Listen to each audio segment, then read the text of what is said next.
picadinho de filé mignon com polenta cremosa, tá? Aqui, inclusive, você pode substituir o filé mignon por um acém ou por outra coisa. Aí, lembrando que aí, enquanto o picadinho de filé mignon ele é bem rápido, bem expresso, rápido, o acém e as outras carnes, elas levam mais tempo de fogo.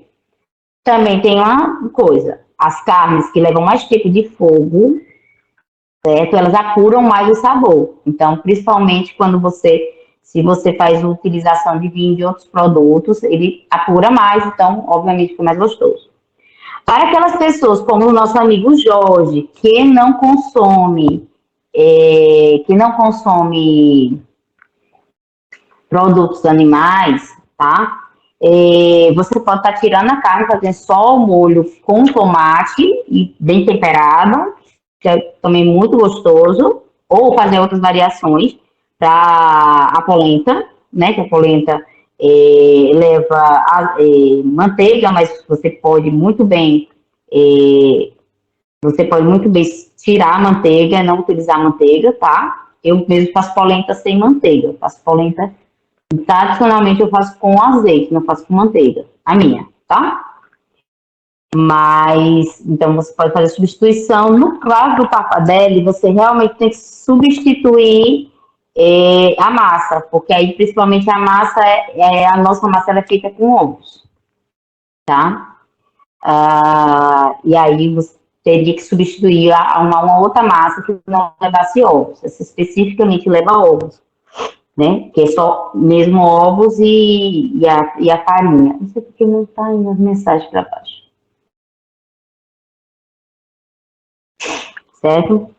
Então, essas duas receitas a gente está fazendo. Vocês notaram que eu fiz uma receita a menos do que eu costumo fazer. Geralmente eu fiz mais outra receita. Mas por causa disso eu queria trazer um pouquinho do assunto, tá? Eu não vou fazer a explanação de todo o assunto, porque senão a gente atrasa muito a receita, e como a receita de massa leva pelo menos 1 hora para a massa ficar boa, no ponto dela é 1 hora, tá? E para dizer a vocês, eu já fiz inclusive uma massa que eu já tenho ela aqui. Ela vai ficar assim, amarelinha, tá? Mas essa aqui ainda não tem 1 hora. Mas você deixando pelo menos 30 minutos na geladeira, ela já tem um efeito muito bom, tá? Agora, o ideal é pelo menos 1 hora, se quiser deixar mais 1 hora, tá? Vamos lá. E aí, como eu disse, eu vou trazer o material dos slides, mas eu vou dar meio que uma puladinha. Tem umas coisas também autoexplicativas, então não tenha muito... Dá para vocês dar uma virada... Fica mais um resumo para vocês isso aqui, tá? Lembrando, eu peço desculpa a vocês, porque terminou que eu perdi um dia de aula, né? E eu tinha uma programação para cumprir. Eu tinha me programado para essa programação. E aí, quando você sai da programação, a gente fica meio complicado, tá? Mas a gente vai viver na vida. Pronto. A terceira unidade, só para lembrar, hoje a gente está vendo italiana, mas a gente vai ainda dividir outras situações de italiana e de francesa nas próximas aulas, né? Nós estamos confirmados ainda, certo? Vou até abrir aqui no calendário. Vocês veem o calendário? Vendo, bem? Hoje é dia 5. Dia 9 nós teremos aula. Aí, lembrando, dia 12 é feriado, tá, gente? Dia 16 nós teremos aula. Dia 16 e dia 19. Não. 1, 2, 3, 4. Até dia 19. Se não entregaram mais nenhuma aula, a gente, desculpa. Eu fiquei meio frustrada com o negócio da aula. Vou até abrir o calendário. Deixa eu ver se eu consigo abrir o calendário para vocês verem. Que é assim, do mesmo jeito, gente, que muda para vocês, muda para mim, sabe? E às vezes não é esperado, às vezes eu não estou esperando isso. Ó, aí, Jorge. Pronto, Jorge, achei o G-Box Game, mas não consegui ver onde era o lugar. Então,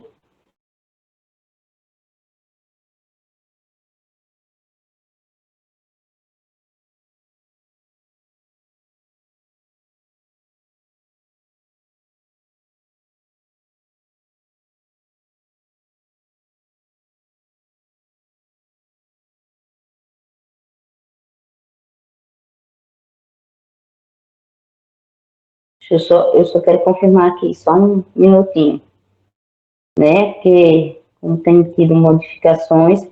Pronto, o nosso último encontro é dia 19, tá? Então a gente vai ter mais 3 encontros fora o de hoje, tá certo? Só para a gente confirmar. Oi, Jorge.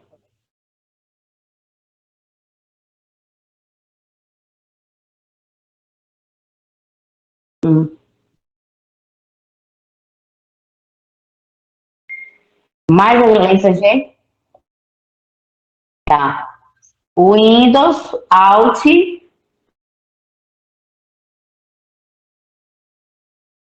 só o G. Windows e G? Hum.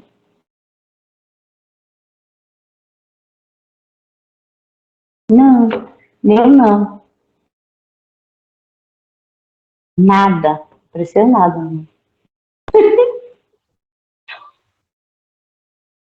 O meu Windows é o mais velho. Não sei se é o 10 não. Não, é menos que o 10. É menos que o 10. Antes do 10. É o 8, porque tava o 10 e ele não estava funcionando direito. Aí o menino teve que tirar, porque meu PC é velho, gente, ele precisa de um PC novo. Aí o meu notebook, ele tá bem batido de guerra, tem pelo menos 10 anos. Então o bichinho não tá se aguentando mais, né, com as evoluções. Aí ele não aguentou o 10. Muito menos o 11. Do meu filho é o 11, eu tenho que se trocar, que é o O. Oi, altear. Só altear. Não, nada feito. Nada feito. A gente vai achar. Ó, a gente fazendo farofa de caju. Ó, tão bom, cara. Gente, eu sou farofeira. Só para contar para vocês. Só que segredo, viu? Eu sou farofeira. Amo farofa. Farofa de qualquer coisa para mim. Fica, a farofa que lembra minha infância é farofa d'água. Não sei se vocês sabem, que é farofa, que é farinha, é água temperada com cheiro verde e cebola fervida. Você desliga e sal. Você desliga a água e você joga farinha nisso. Que é farofa bolão, farofa d'água. Não tem mais nada. É a farofa que minha avó me ensinou. E eu amo. E mesmo ela adoro ela. Vamos lá, deixa eu ver. Eu não sei se eu estou transmitindo para vocês. Estou. Aqui. Vamos lá. Ó, eu não vou conseguir estar vendo o chat, tá? Nesse momento. Eu estou com o celular longe e estou com a tela aberta, tá? E aí, nós continuamos com a disciplina, né, de cozinha clássica francesa e italiana. Vimos a introdução, falando sobre as regionalidades da cozinha francesa e da italiana, né, das divisões regionais. A gente viu mais um pouquinho do layout da gastronomia francesa. E agora a gente vai ver um pouco da italiana, mas mais uma parte mais teórica dela em si. Ah, uma coisa que a gente tem que falar sobre a Itália, como muitos reinados, tá? Que a Itália também foi reinado, ela não era uma coisa só, tá? Então a gente não pensa assim, como se sendo um único núcleo, que todas as pessoas são, todos os grupos vivenciam as mesmas experiências. Então, para a gente entender um pouco da Itália. A Itália ela é fundida por várias populações que vão e vêm a partir da Itália, tá? A partir de outros países para a Itália, de outras regiões para a Itália. A Itália foi um núcleo que eu acho, inclusive, eu gostaria de colocar, eu botei esse texto aí, que é inclusive no livro de vocês, mas eu achei interessante como eles descreveram a Itália. Eles colocam assim: a Itália é um país basicamente de santos, poetas e transformadores, de fabricantes incansáveis e talentosos. Mas no mundo da comida, quase não inventaram nada, mas são capazes de explorar, como nenhum outro país, tudo o que lhes é oferecido. Né? A maioria dos pratos dão vida à extraordinária tradição regional italiana, originam-se de produtos estrangeiros, métodos, técnicas de outros locais do mundo, trazidos para a península. Né? São refinados e ponto de suplantar o original, para torná-los italianos. E aí, vamos lá. Por que eu achei interessante isso aí? Porque isso é exatamente a descrição do que é a Itália, em se falar da produção alimentícia da Itália, né, da gastronomia da Itália. A Itália, basicamente, ela era passagem, foi passagem de muitos povos. A Itália, vocês sabem, né, fez parte do Império Romano também. Ela foi, principalmente Gênova e Veneza, foram locais de extrema comunidade comercial, certo? A Itália era comercial, era um país de muito comércio, as pessoas passavam pela Itália para fazer comércio, ou os italianos iam à procura de comércio em outras localidades, buscar artefatos, buscar materiais e redistribuir. Tá? O mundo das especiarias, né, começou a ser distribuído por esse povo, tá? Por esse povo. E foi aí a Sadimite, um exemplo, a própria pizza, que a gente fala pizza, não há nenhuma comprovação efetiva realmente de que a pizza surgiu na Itália, tá? Porém, a gente sabe que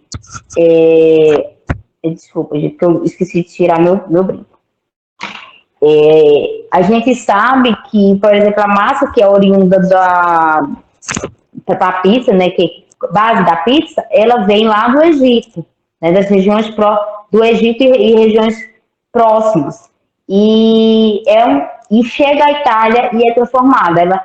Para vocês entenderem, por exemplo, a massa de macarrão. Quando os italianos chegaram na China, né, para fazer intercâmbio de informações, buscar coisas, né, principalmente especiarias, já existia massa lá, macarrão lá, há 1000 anos. Então, para a gente entender que a Itália foi muito disso, ela é comerciante, ela levava materiais para serem vendidos e buscava outros materiais e trazia outros materiais para a sua terra e para distribuir na região. Então, havia muito esse comércio, e não só se comercializava, não só fazia troca de mercadorias, como troca de experiências. Então, eles trouxeram muitas informações, né? Eles montaram essa Itália que hoje a gente conhece, né? Remodelaram esses materiais, esses pratos, a ponto de hoje a gente assimilar que a massa é da Itália, né? Que a massa é da Itália, que a pizza é da Itália, né? Porém, né, nos princípios da formação da Itália, a Itália não tinha massa, não tinha macarrão, nem tinha pizza, tá? Nos primórdios da Itália você vai ver que é muita produção, muito alimento produzido a partir de vegetais, tá? Vocês vão verificar que a grande informação é que é trazida a partir daí, né? A comida da Itália começou a se formar após, comida da Itália, né? Começou a se formar após o fim, a queda do Império Romano, né? Quando diferentes cidades começaram a se separar e transformar suas próprias tradições, né? Muitos tipos de diferentes pães, macarrões surgem nesse momento. Lembrando, né, que ainda durante o Império, houve a tragédia de muitas coisas.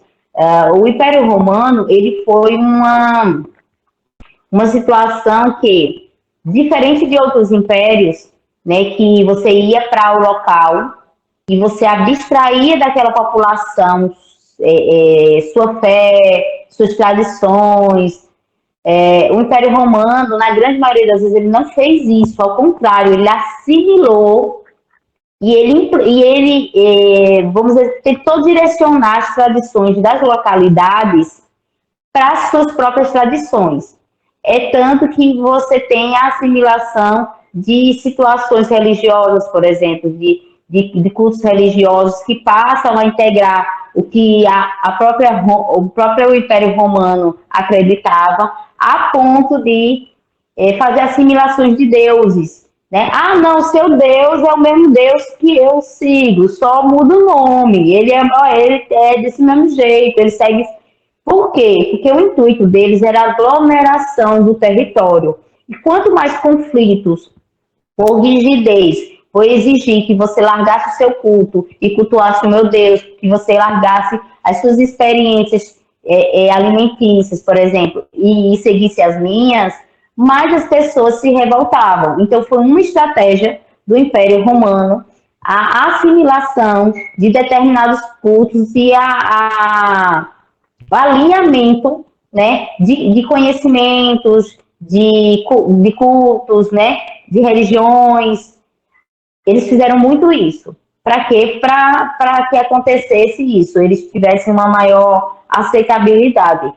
Vamos dizer assim, foi muito do que aconteceu, mas de forma diferente, mas com a mesma ideia que aconteceu aqui com os negros no Brasil, né? Obviamente, os negros vieram para cá e eles eram proibidos de cultuar suas entidades. E é o que eles fizeram, eles fizeram colocaram dentro a cultura deles intrínseca dentro da cultura católica, né? Que aí a gente tem a assimilação de uma identidade com o santo, com o próprio Deus, com o próprio Jesus, e a gente vai ter isso, né? Que esse foi o princípio da originalidade da fé dos negros aqui no Brasil, né? Para que eles não perdessem, eles fizeram isso, muitos fizeram isso. Então, você não podia cultuar o seu afoxé, você não podia cultuar o seu Ogum, o seu Oxum, mas você poderia cultuar um santo católico, e aí muitas vezes você fazia esse ritual pensando na sua entidade e falando como se estivesse falando com Jesus ou com outra entidade da fé católica. Então, do mesmo jeito, né, com o mesmo pensamento, o Império Romano fez muito isso. Então, ele não brigou com as culturas, ele assimilou as culturas e ele associou as culturas. E ele fez também isso com a comida, tá? E a Itália absorveu isso, certo? Na sua integralidade, ela absorveu isso, tá? O país foi dividido, né? A culinária regional foi representada por algumas das principais cidades da Itália, por exemplo, Milão, que é conhecida pelos risotos, Bolonha por seus tortellini, Nápoles pela famosa pizza e espaguete, né? Então a gente tem aí, eu botei o mapa novamente, só para a gente entender, lembrar de todos aqueles locais que a gente viu, né? Os locais ao final da península, né? Ali onde tem a Sardenha, onde tem a Sicília, Calábria, ao final, né, ao sul, que são todos voltados mais para vegetais e áreas do mar, então frutos do mar, coisas mais frescas. Em compensação, as áreas como Piemonte, Veneza, Gênova, Bolonha, que ficaram mais voltadas para o uso de produtos oriundos de animais, né? De mamíferos, principalmente de animais, como porcos, porcos, galinha, boi, ovelha, né? E aí a gente vai ter muitos embutidos nessas regiões, é, muitos produtos derivados de animais, certo? A gente vai ter, a exemplo, eu estou me desmontando, gente, que eu esqueci, só lembrei agora que eu botei a mão no pescoço, que eu não me olhei no espelho. Se eu tiver feia, porque eu não me olhei no espelho, gente. Vocês vão ver no material de vocês, não sei se vocês já conseguiram ver todo o material, mas no material de vocês falam, inclusive, de algumas das primeiras literaturas, quer dizer, alguns os primeiros livros a respeito da gastronomia italiana. E aí eu estou só a representação de dois, né? Um dos primeiros, os primeiros que surgem a partir dos tribunais de Florença, Roma, Veneza e Ferrara, né? Que foram fundamentais para a culinária, né? Onde Cristóforo de Messisburgo, é isso, administrador, e o cardeal Hipólito desculpe, publicaram, né, Banchete Composto de Vivanti, em 1549. O livro apresenta receitas de tortas, contém 124 receitas com vários recheios, né? O trabalho enfatiza o uso de especiarias orientais e o açúcar, tá? E aí vocês veem que isso aí ainda é oriundo tanto das visitações marítimas que os italianos faziam, como também de povos que foram à Itália, né? Que passaram pela Itália, que se fixaram na Itália, tá? E o que é um dos mais importantes, que é de 1570, que é o de Bartolomeu Scapi, foi um chefe do pessoal do Papa Pio V, e ele é muitíssimo importante para, vamos dizer assim, para a cultura culinária, que inclusive nesse livro dele é onde você tem a primeira figura de um garfo, a primeira ilustração de um garfo foi encontrado nesse livro de Bartolomeu. Então ele é tipo a Bíblia, é inclusive considerado a Bíblia da culinária, por causa disso, porque ele vai trazer mais de 1000 receitas, né? Ele traz menus, ele traz ilustrações de utensílios, de cozinha e de mesa, mas um dos fatos mais relevantes desse livro é o fato dele trazer o primeiro desenho, a primeira ilustração de como seria um garfo, né? Lembrando que a gente vai ter ali os princípios da alimentação em que o homem não faz utilização de garfo, mal faz de faca só para alguns momentos, e a grande maioria das refeições ela é feita integralmente com as mãos, tá? Para a gente estar lembrando, né? A gente vai ter na Itália um movimento chamado Slow Food, que eu acho, inclusive, que eu trouxe para vocês esse material. Acho que, não lembro se foi. Deixa eu ver se foi para vocês que eu trouxe. Eu acho que eu trouxe para vocês. Alguém lembra? Se eu não estou enganada, eu trouxe para vocês. Acho que foi a história da gastronomia. Não tenho certeza, mas acho que foi.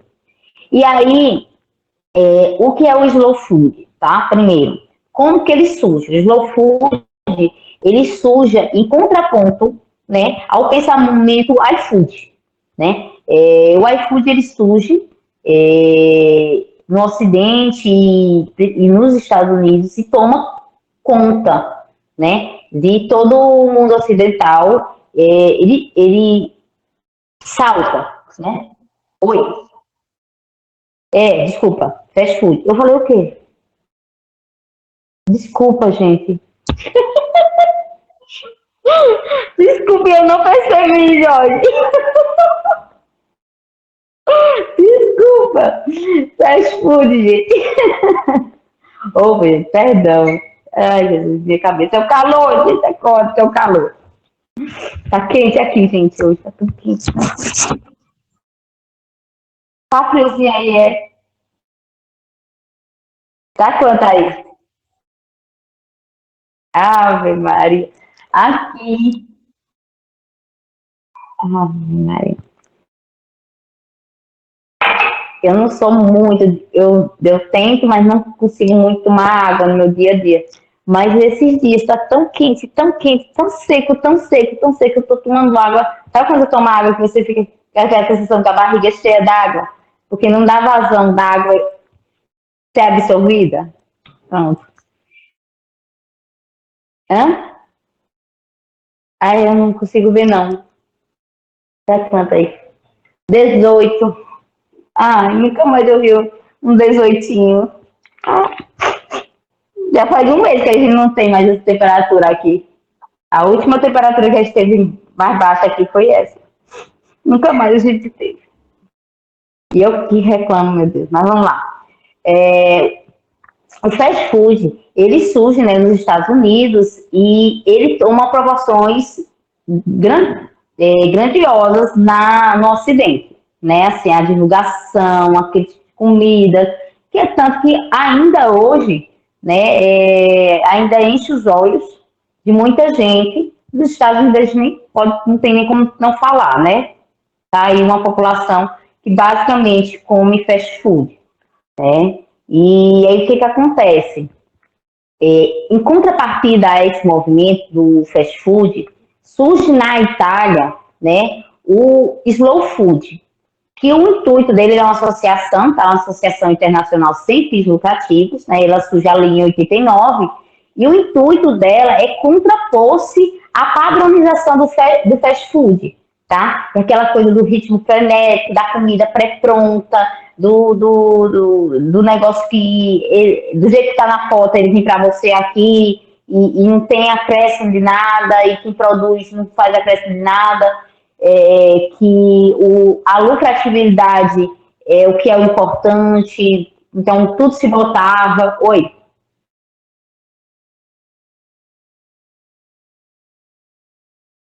junk food,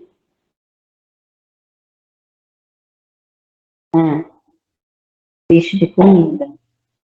Eu já vi, eu já vi eles mencionarem esse lixo, agora eu não lembrava do termo, mas eu lembro que eu vi realmente eles, que é alguns denominam isso, né? Que né? O que a gente vê são alimentações riquíssimas em sódio, né? Em aditivos, produtos que necessariamente não são aquilo que eles dizem ser, por exemplo, carne. Eu não sei se vocês sabem, mas a gente não tem no Brasil nenhum desses fast food, eles realmente vendem carne para você. O percentual de carne é tipo 15% de carne, o resto é outras coisas. Não carne. Lá aquele bifezinho de hambúrguer, ele é um tipo uns 15, se tiver 15% de carne, é muita coisa. O resto é tudo outras coisas que não carne. Então leva amido, leva os produtos. Oi. Exatamente. Que não é batata frita. Que não é batata frita. Então, assim, a gente tem exemplos muito fortes de como essa comida tem N problemas, né? Então, em 1989, surge o slow food em contrapartida a essa padronização da comida, né? Esse ritmo frenético, dessa comida acelerada, daquele negócio que você não espera para comer e que você come nas pressas, você come andando, né? O intuito do fast food é você comer andando. Não sei se vocês já perceberam, tudo é feito para você comer andando, para você comer, engolir e pronto, né? Não é feito para você ter um espaço para relaxar. Os bancos são desconfortáveis. Os ambientes que tem ambiente para sentar, que hoje em dia até esses são raros, tá? Eles não são feitos para você passar muito tempo. Eles são incômodos, justamente para não passar muito tempo. O intuito é rotatividade, tá? Fast food, o intuito do fast food é rotatividade. Comida rápida e sem muita escolha. Pergunta, você pode mudar o que tem na tua comida? Geralmente você não pode. E quando você pode mudar sim. Se você pegar do mesmo cardápio, você colocar, você não pode pedir nada de diferente. Não tem como você pedir nada diferente, porque a cozinha deles não tem comida, tá? A cozinha deles é uma linha de montagem, igual linha de carro, tá? E eu não vou dizer nem é de carro de hoje em dia, né, Jorge? É de que de carro lá de antigamente, que era um botava a rosca, outro botava o pino, outro botava o tampão, que era desse jeito. Fala, Jorge. Isso. Você pode tirar e quando aí você ainda pode acrescentar, mas é desse jeito. Um exemplo, alguns produtos que eles sabem que sai mais, né? Tipo, vou dar um exemplo mesmo, do McDonald's. O McDonald's, ele tem aquele molho que é eu não lembro como é o nome, que é um molho deles, que é deles mesmo, né? Que eles dizem que é o molho deles. Aquele molho que vem no Big Mac, se você quiser aquele, eles vendem por fora. Aquele. Eles não vendem todos.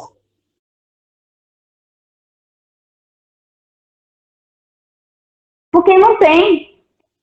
Não tem, Jorge. Não tem. É incrível. É uma linha de montagem. Eu acho tão interessante porque é assim, fica três caras enfileirados. Um faz assim, aí a carne cai aqui. Ó. Aí o outro vem, bota o pão. Aí o outro faz assim. É desse jeito. É uma montagem, uma linha de montagem. É isso. Eu sei que algumas cozinhas, nem todas vocês conseguem ver tudo, mas tem algumas que você consegue ver. É linha de montagem.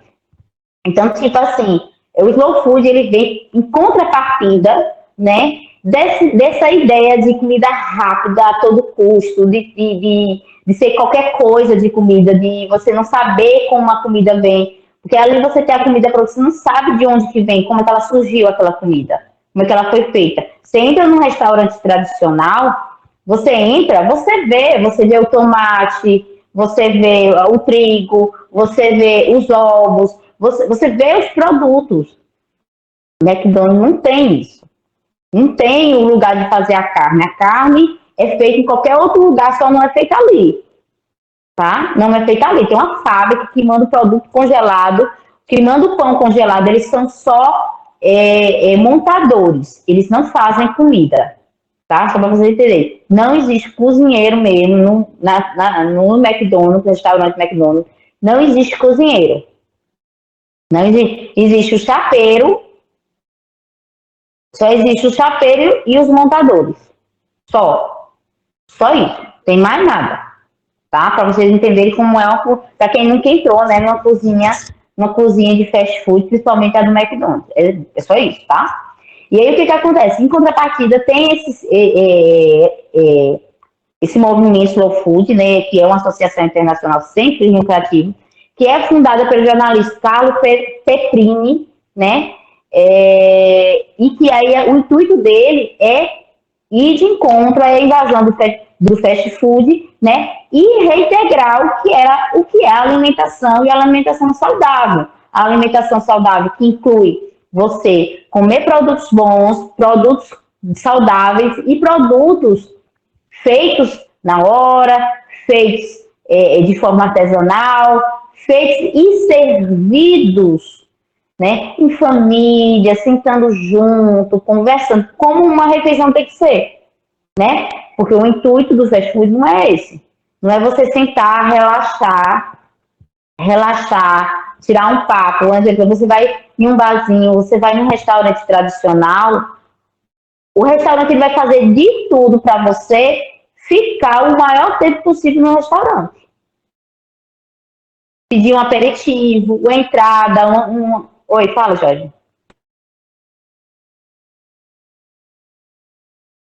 Eita, eu vi esses dias. Não sei se é Chile. Foi Bolívia, vem?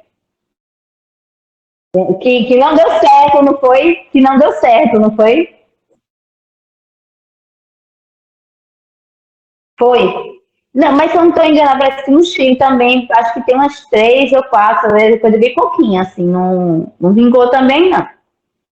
Quem come bem, Jorge, vamos ser sinceros, quem come bem, quem tem comida boa, e eles comem comida da ativa deles, temperada, bonita, colorida, sabe?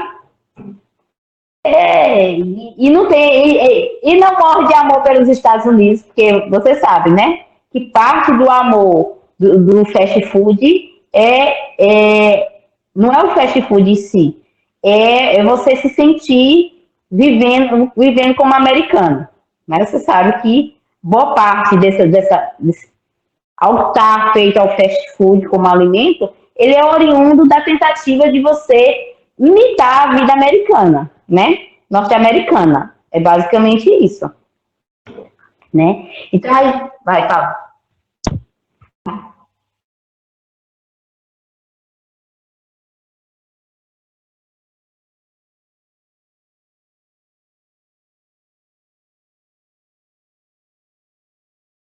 Isso.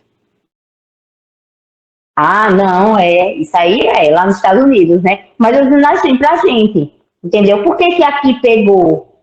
Por que que aqui, porque querendo ou não, aqui não tem os exteriores, mas, por exemplo, não tem, em Garanhuns, que é uma cidade deve ter seus, Garanhuns tem o quê?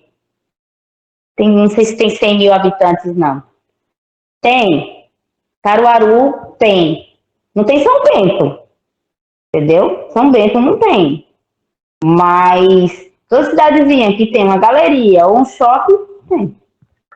E aí, gente, eu vou tirar um pouquinho o meu fone, porque eu falando, tá me dando doendo no meu ouvido.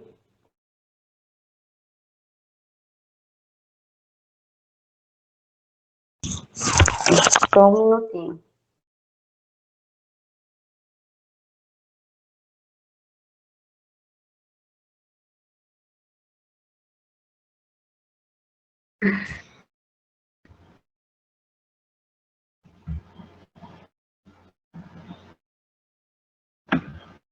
Porque senão eu tô falando muito. Estão me ouvindo? Gente? Sim, estou escutando. Sim. Tão baixinho vocês. Agora melhorou um pouquinho. Tô ouvindo de baixinho, tô ainda. E aí, vamos lá.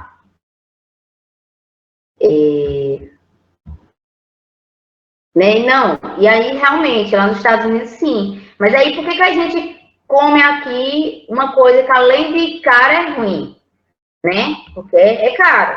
É caro um produto, um fast food aqui.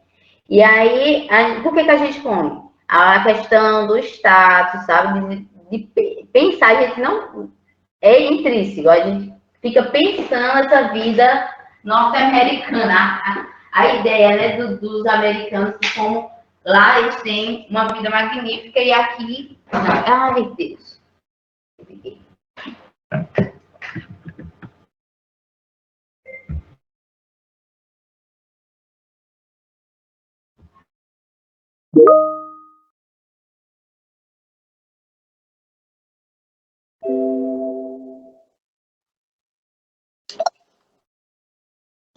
Gente,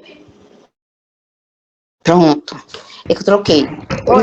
O meu computador, gente, vocês perdoam, mas meu notebook tá precisando de outro. Mas como tem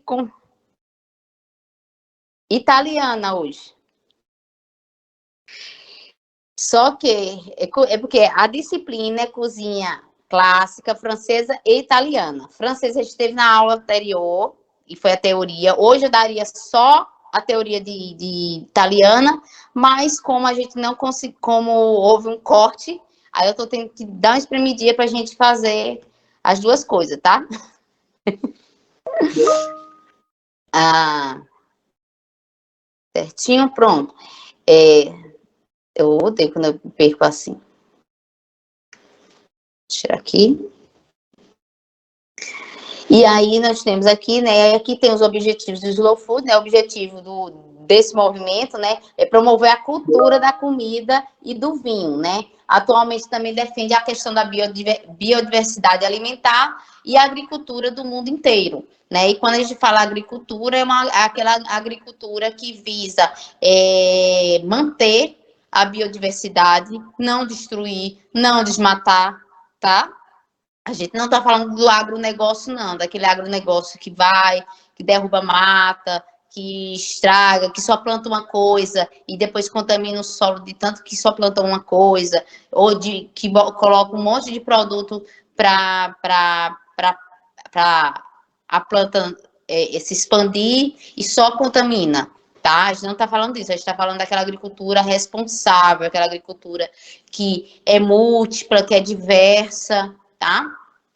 O princípio básico, né, do movimento é o direito ao prazer da alimentação, introduzindo produtos artesanais de qualidade especial, produzidos de forma que respeite tanto o meio ambiente quanto as pessoas responsáveis pela produção, os produtores, tá?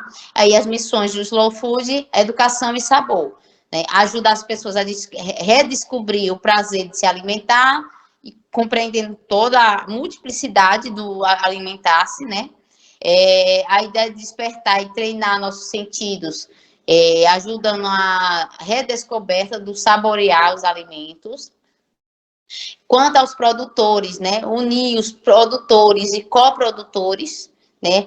Organizando feiras, mercados, eventos locais, internacionais, onde os consumidores podem encontrar os produtos, além de provar os alimentos de excelente qualidade, a defesa da biodiversidade, não? Então, que eles querem desfrutar de excelentes alimentos e bebidas, né? Mas mantendo a diversidade de grãos, vegetais, frutas, animais, né?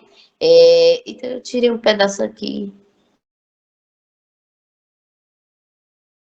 E aí tem, inclusive, assim, né, que estão desaparecendo, e muitos animais que estão desaparecendo, aquilo que eu falei, né, por causa do agronegócio, né, porque o agronegócio, ele limita, ele destrói espaços, ele faz com que você tenha vários tipos de produtos e você termine só produzindo um produto porque é mais rentável, tá, o lucro, a ideia do lucro, tá,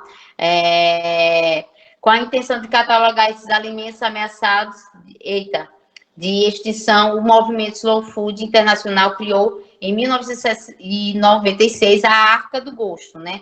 Hoje, a Arca conta com mais de 6 mil produtos listados, das mais variadas origens. Só no Brasil já são 230 itens, né? Produtos e animais que estão ameaçados de extinção por causa desses processos, certo?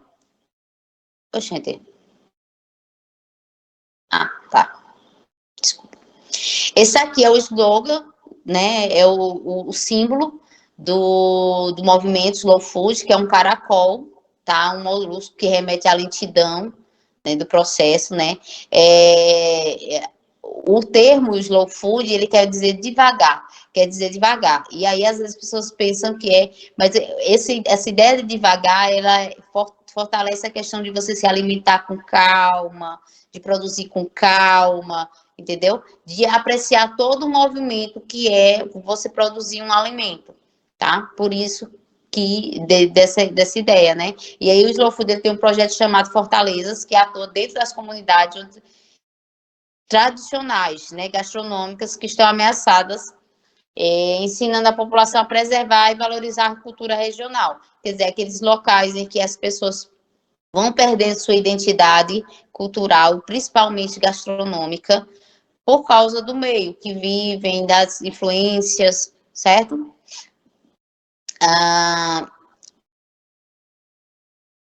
Eu acho que eu resetei um pedaço, gente, que eu ia falar sobre as massas, eu acho que eu resetei. Depois eu vou ver onde é que foi parar. Eu coloquei no final, deixa eu ver. Tô curiosa. Não, não tá no final, não. Tá, não. Eu apaguei. Ai, que ódio. Acho que eu apaguei, gente. Eu tinha colocado um pedaço falando sobre as massas. Mas vamos lá, para a gente entender, né? A Itália, ela se multiplica com a diversidade de massas, certo? Vocês vão ver que a gente que tem uma variedade muito grande de massas, uma diversidade de tipos, e com grão duro, as massas com farinha mais fina, com ovos, sem ovos, mais grossas, mais fininhas, as massas estilo massa de lasanha, que é bem grossa, né? O espaguete, ou massas mais fininhas, como cabelo de anjo. A gente vai ter uma variedade bem grande de massas. Inclusive, eu trouxe no material anterior, eu tenho os nomes, inclusive, de todas, né? Hoje a gente vai estar, inclusive, fazendo uma, que é a pappardelle, que é um pouquinho mais grossa. Aí, inclusive, essa massa, apesar de eu ir fazer pappardelle, ela dá para você fazer o pappardelle, dá para fazer um espaguete fininho, dá para fazer um talharine. Então, dá para fazer, cortar como você queira, tá? A massa é bem legal, bem, bastante uso que dá para fazer dela, certo? E aí a gente pula um pouquinho a questão das massas e tem o arroz, né? Por que o arroz? Porque o risoto é um dos pratos que também identificam a Itália, né? Se tornou o marco da Itália, o arroz e a sua produção do risoto, né? O arroz é um produto antiguíssimo, está dentro lá dos inícios da produção de alimento do homem, né? A origem ela é bem antiga, remonta mais ou menos a 5 mil anos. Vários. Oi?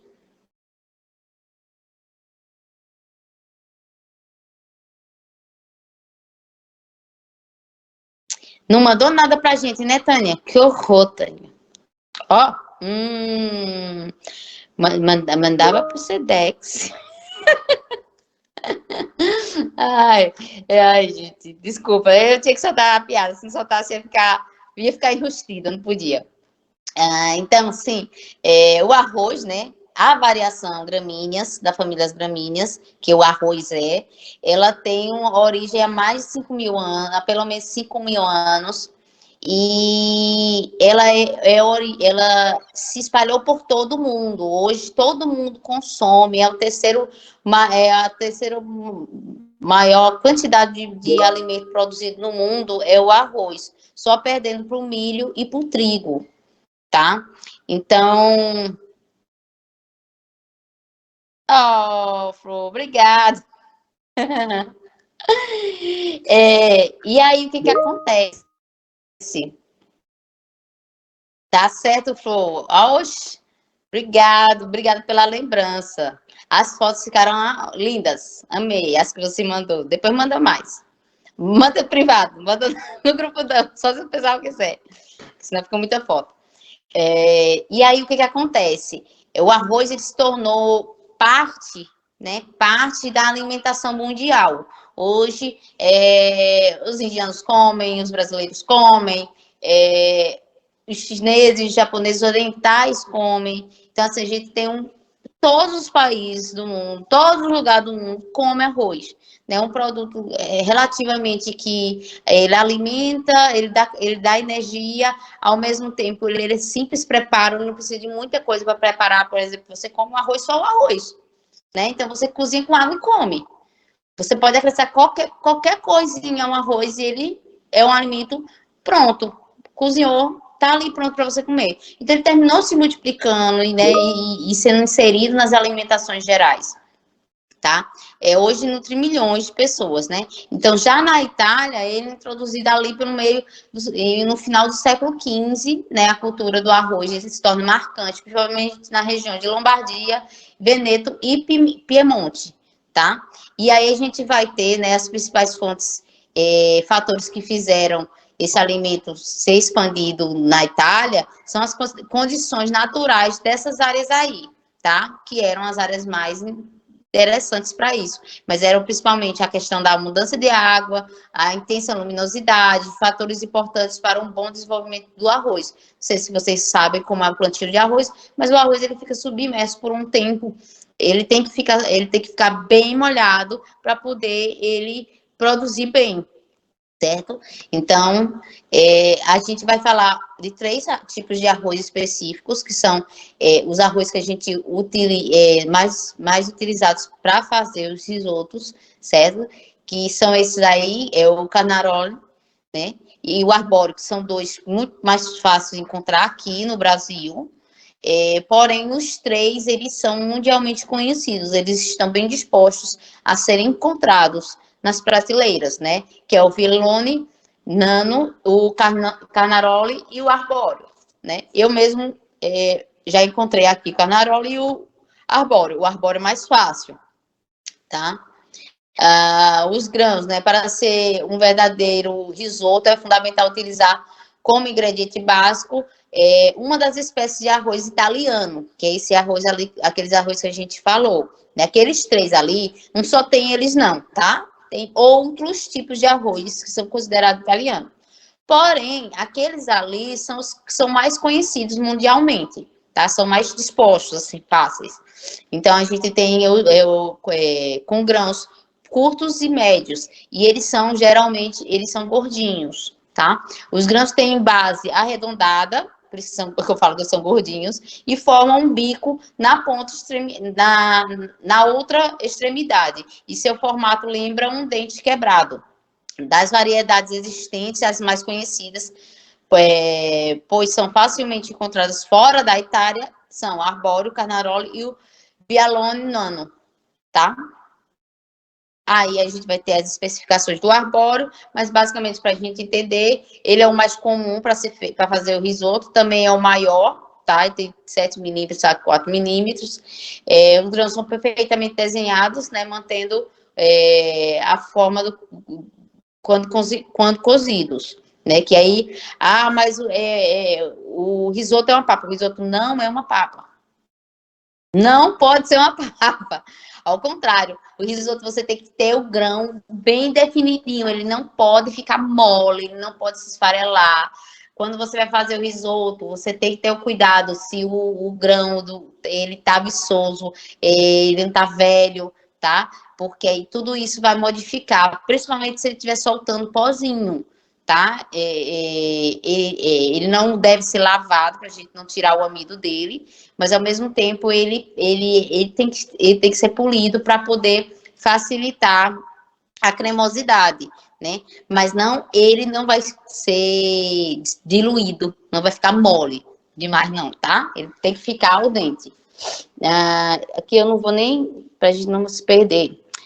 O Carnaroli, né, só para a gente entender, é o grão de arroz médio, embora em relação aos tipos de arroz italiano seja considerado longo, né? Ele tem 7 centímetros de comprimento, né? Milímetros, desculpa, centímetros, gente, milímetros. O Carnaroli é conhecido por sua alta capacidade de absorver líquidos. Isso faz com que, durante o cozimento, o grão mantenha sua forma e absorva gradualmente os sabores do caldo e dos ingredientes adicionados, tá? Agora que eu tô tentando lembrar aqui.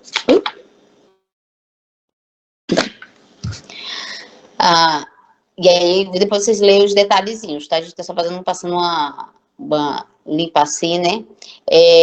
Das 3 variedades, né, mais difundidas, o Villone Nano, ele é justamente o menor grão, que ele tem de 3,5 milímetros e 5,5 milímetros, né? É mais arredondado e curto, tá? E esse arroz, ele nasceu em 1937 através do cruzamento de 2 qualidades, o Villone e o Nano, né? Hoje, por isso que o nome dele é uma conjunção, certo? E aqui tem os passo a passo de um risoto.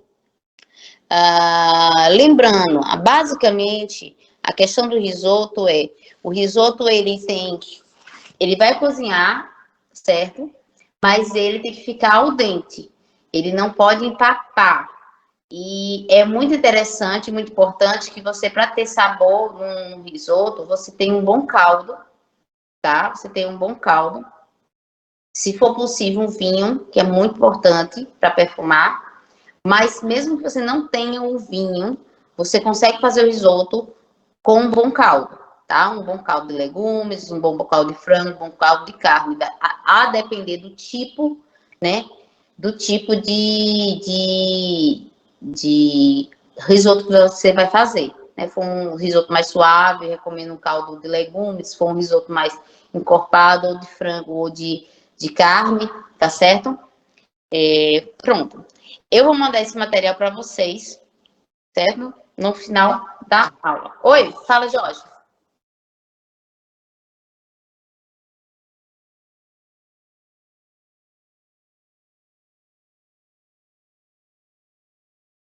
Como é? Fala de novo.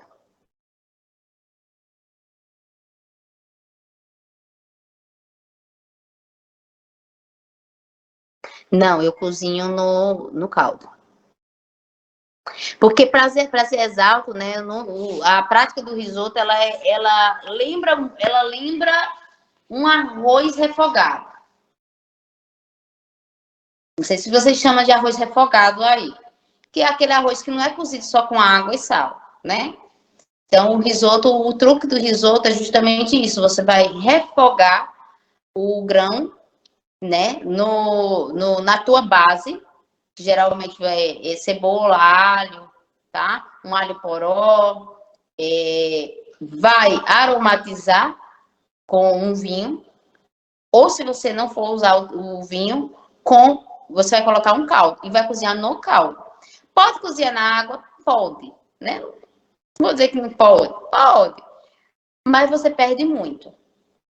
Perde muito nutricionalmente e você perde muito também porque o caldo ele perfuma e é outra coisa, outro produto quando você cozinha com caldo.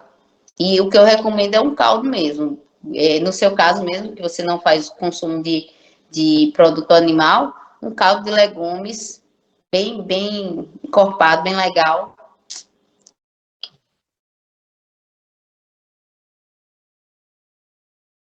Hum.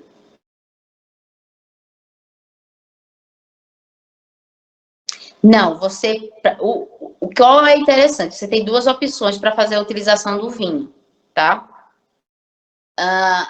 Os italianos, eles costumam colocar no final, eles botam muito no final, para ainda ficar o cheiro de vinho.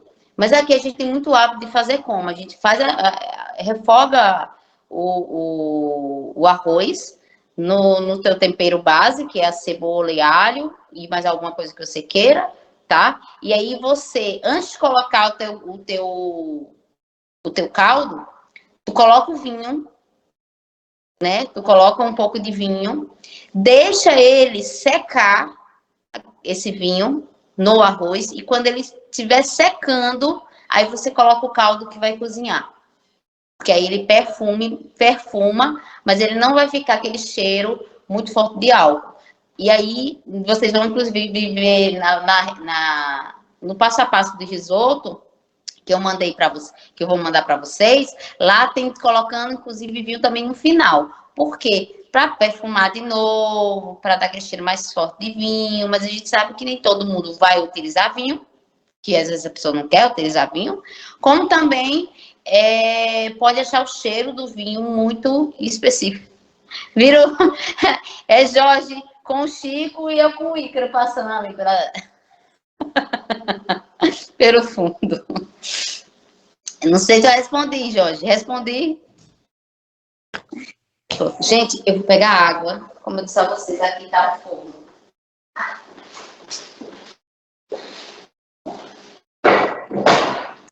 Cuidado com o fio, filho.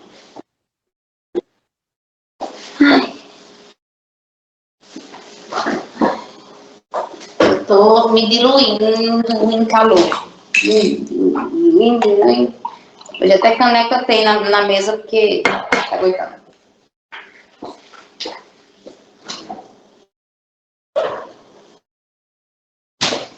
Vamos lá, eu vou dar uma organizada aqui. A meu foninho de ouvido, que é preciso.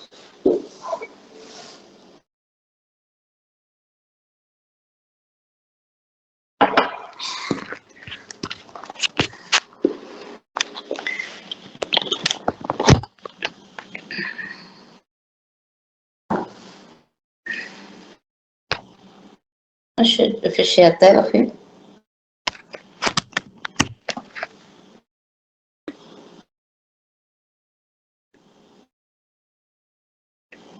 Estranho.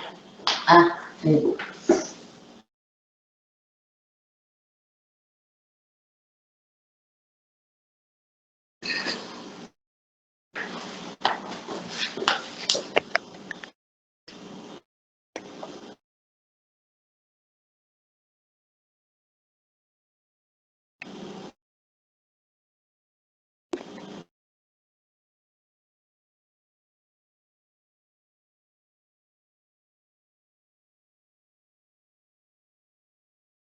Tinha.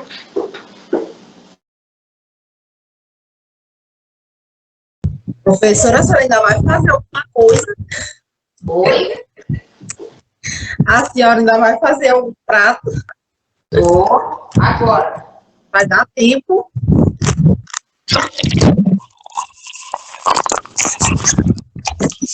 Então não vou, mulher. Eu tô com a mesa posta.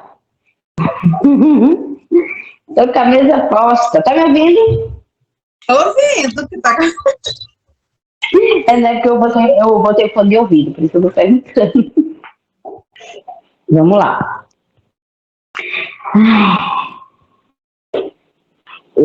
Para o que a gente vai fazer, utilizar hoje, né? A gente vai precisar,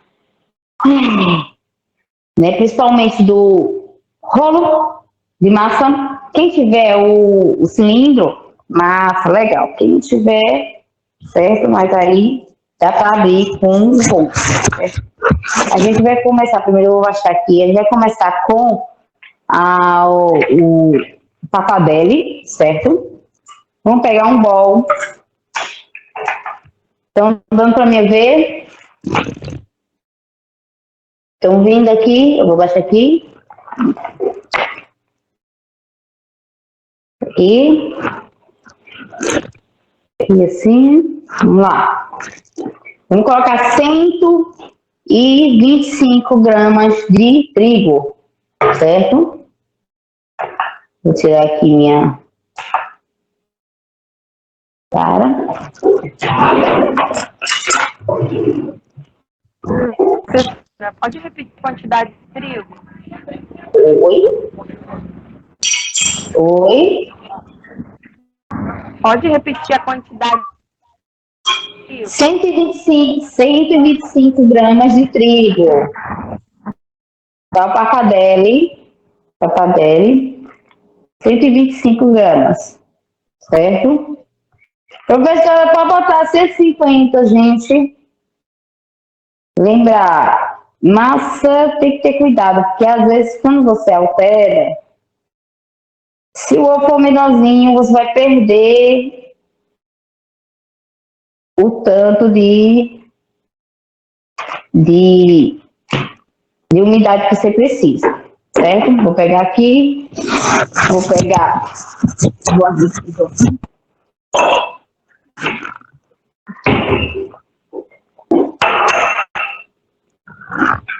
A gente vai colocar um ovo e 2 gemas. Como é que vai ser? A gente vai pegar, vai abrir um buraquinho, tá? Vou fazer inicialmente no bol. Dá para fazer direto na mesa, professora? Dá.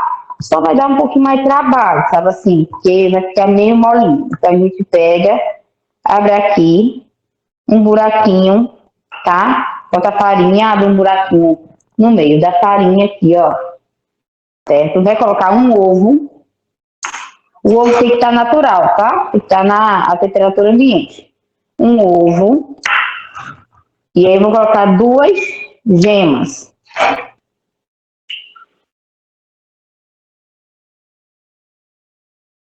Duas gemas. Uma. Duas. É um ovo completo mais 2 gemas, é isso? É um ovo completo e mais 2 gemas, isso. Certo? Coloquei aqui, tirando aqui.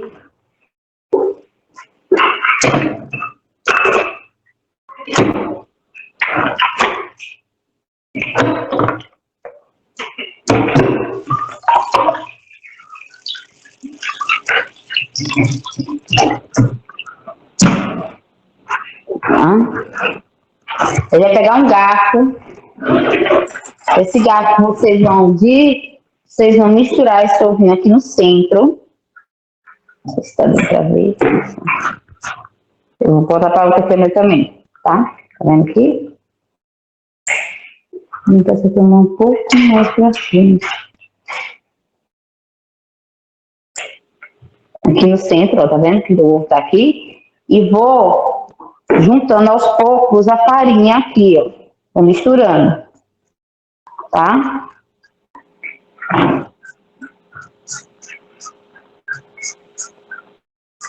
Lembrando, gente, cuidado quando for fazer massa em cima de mesas. Esquecer que a mesa é mesa de vidro, viu? Eu vi essa semana um vídeo na internet, fiquei com pena da mulher, mas me acabei de rir, não vou mentir. A mulher resolveu fazer uma massa, esticar uma massa fazer uma massa, não sei se era macarrão, pizza, alguma coisa que era. Ela estava fazendo a massa, ela não teve jeito, pegou a massa aqui, jogou assim, tá, na mesa, a mesa era de vidro. Pô, estilhaçou a mesa. Certo? Depois que eu misturei aqui com o garfo, aí a gente vai botar na bancada, tá? Pra quê? Porque se eu botar diretamente na bancada, como o ovo tá bem grudando, vai ser um trabalho danado para tirar, tá? E aí a gente vai amassar agora, vai unir essa massa, certo? Ela vai ficar bem amarelinha, também tá vendo, então?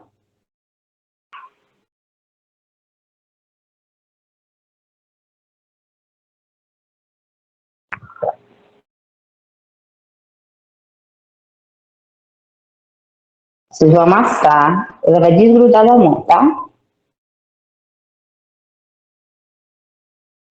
Vão juntando até limpar todo o espaço.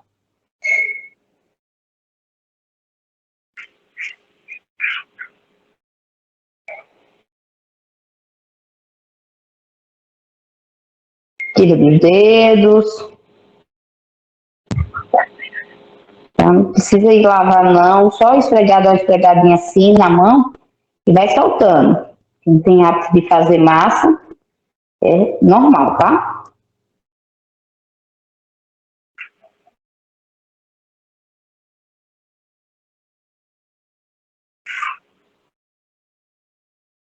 Não precisa estar colocando trigo, certo? Não faz, vai colocando trigo não, porque se você fica colocando trigo na mesa, você vai perder o ponto da massa, tá?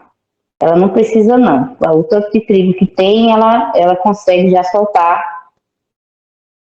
Ela consegue soltar. Aí agora o processo, certo? Unir, agora nós vamos amassar ela até ela ficar toda homogênea. Bem lisinha.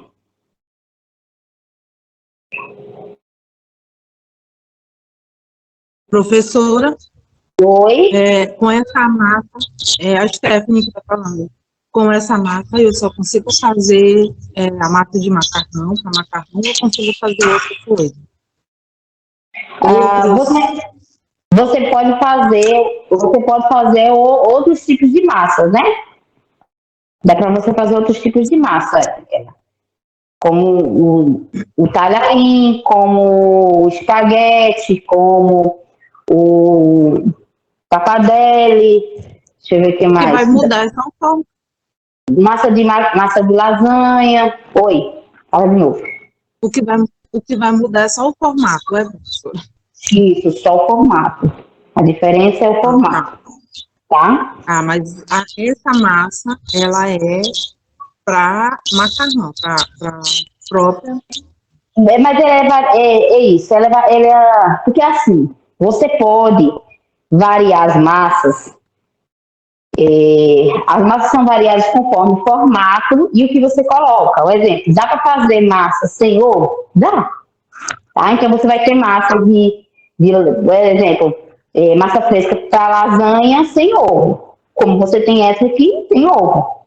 Tá? Então, não tem esse apego, não. É uma bem variada. Por exemplo, a gente poderia usar grão duro nessa massa. Podia colocar pelo menos 30% de grão duro. Mas ela é mais difícil de encontrar, tá? Uhum. Então, eu estou fazendo só com ela. Até eu não ia encontrar, porque aqui na minha cidade não tem. Certo? O que é grão duro? O que é isso? É uma farinha. É uma farinha. É uma farinha que ela é mais resistente. Ela é mais seca que essa farinha nossa refinada, tá? Ah, tá. Tá bom, obrigada. É que eu falei, acho que na última aula que eu mencionei, foi na última aula, foi na outra aula que eu mencionei. Vamos lá. Tá? E aí aqui a gente vai nesse processinho aqui, né? Olha como ela tá. A minha, ela já tá, certo? Amassou. Ficou lisinha, homogênea, tem que estar homogênea, tá? Homogênea e lisinha. Ficou, aí você pega, faz uma boletinha e aí reserva. Ela vai passar pelo menos 30 minutos, ela deve passar pelo menos 30 minutos na geladeira. Não sei se dá pra ver aqui. Aí pega o plástico filme.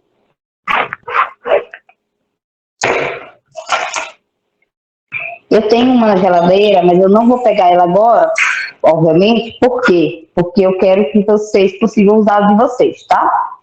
Então, vamos fazendo as outras coisas e deixar ela por último para mexer. Você falou, Érica, pelo menos 30 minutos.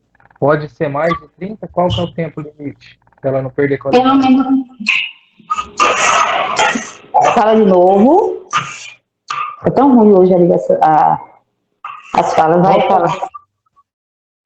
O tempo mínimo. O certo dela ficar é 1 hora, tá certo? Pode ficar mais, não tem problema. Mas, lembrando que a de ovo, ela tem menos tempo, ela pode estragar. Então, mesmo na geladeira, a de ovo, ela tem menor tempo, tá? Então, tipo, eu posso fazer ela para usar amanhã, posso, tá? Mas eu não recomendo mais de 1 dia, 2, não. Certo? Na geladeira. Agora, se você botar para secar, aí é outro processo, né? Secando é outro processo.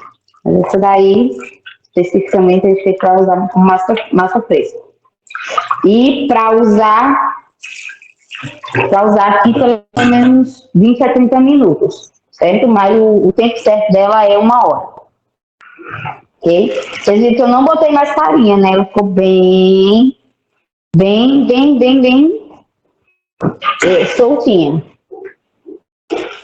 Ela é consistente, tá? Ela não é massa podre, não. Ela é bem consistente, tem mais resistência, bem mais resistência. Deixa eu ver aqui.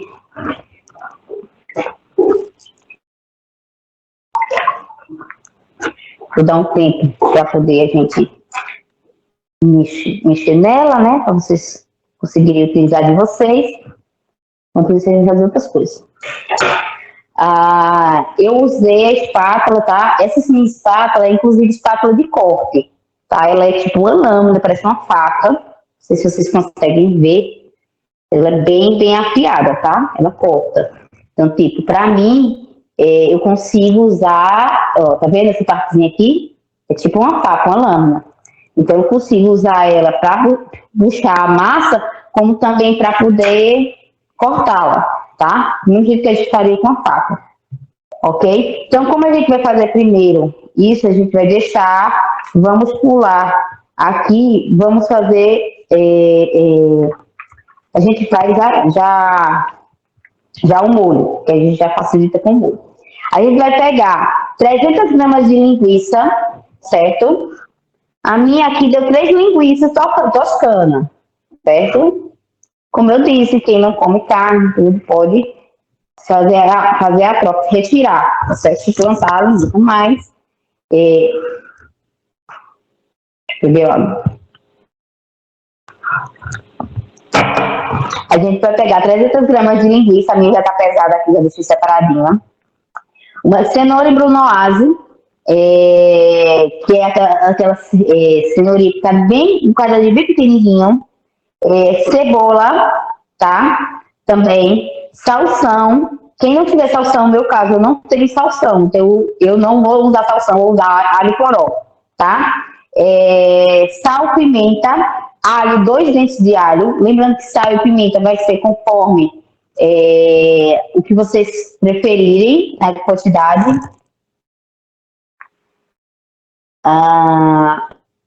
Oi, Tânia, a gente está vendo aula, a gente está vendo a parte de...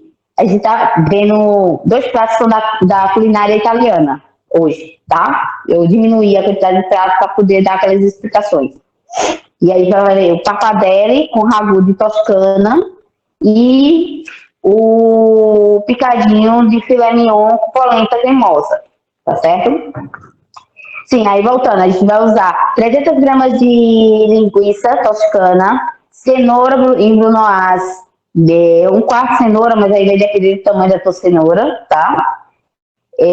Cebola também 1/4, alho poró,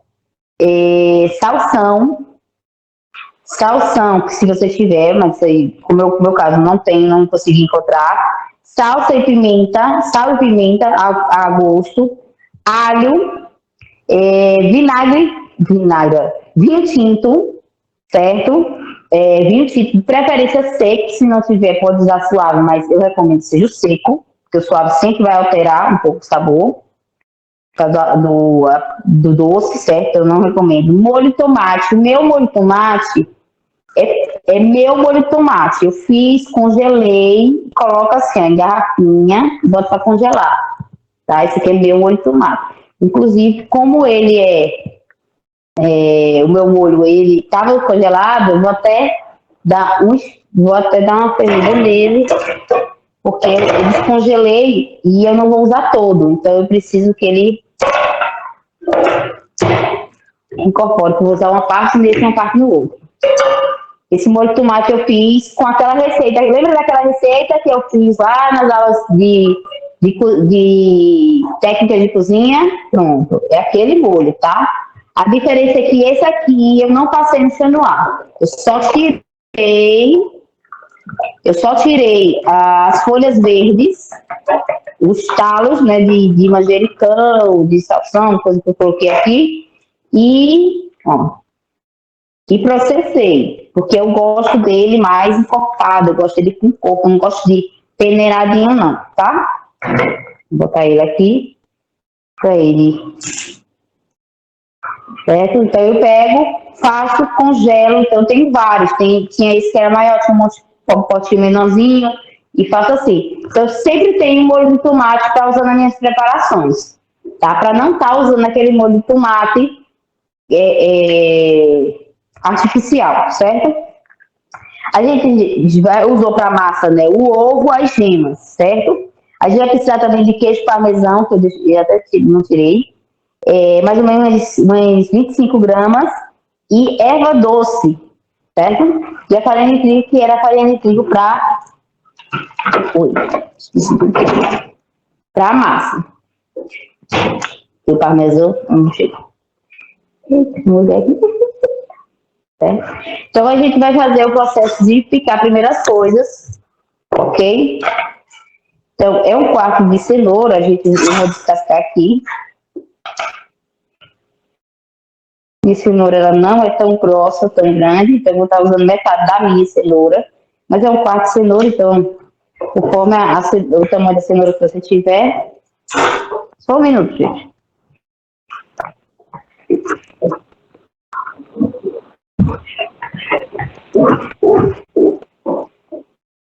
Certo?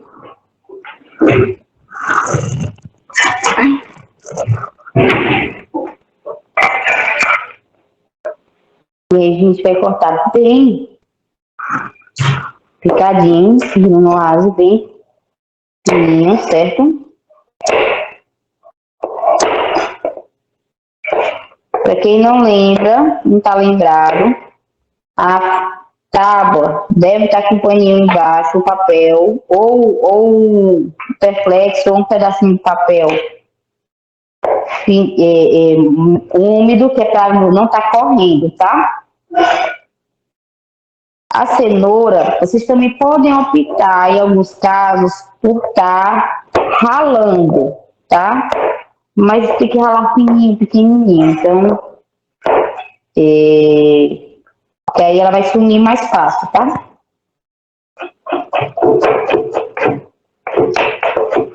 É opcional.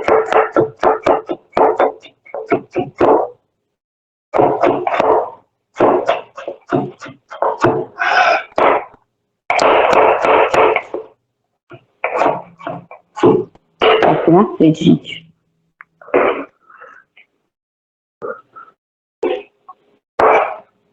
Estão enxergando tudinho?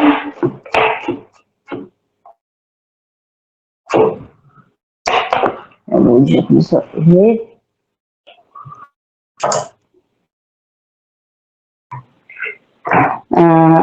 O molho não precisa ferver, não. Eu estou botando o meu para ferver, porque o meu estava congelado. Então, ele está para ele se reagrupar ali. Certo? Mas não precisa botar para ferver, não, o molho. Se está quente, não.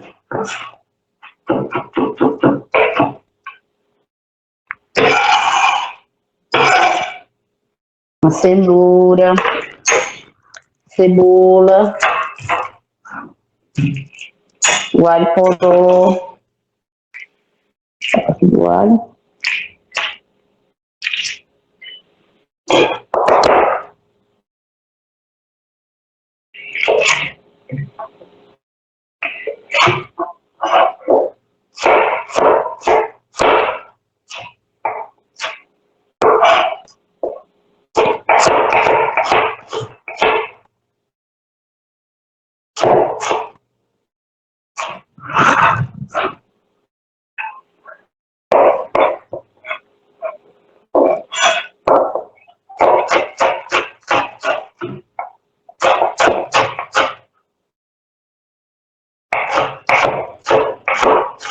Fica mais fácil você pegar o alho poró, ó. Professora, Oi, meu amor. responde para mim, tá sendo tudo cortado em brunoise? Eita, fala de novo, bem devagarzinho, tá pitando. Está sendo tudo cortado em brunoise? Isso. Tudo brunoise, tá? Tudo brunoise.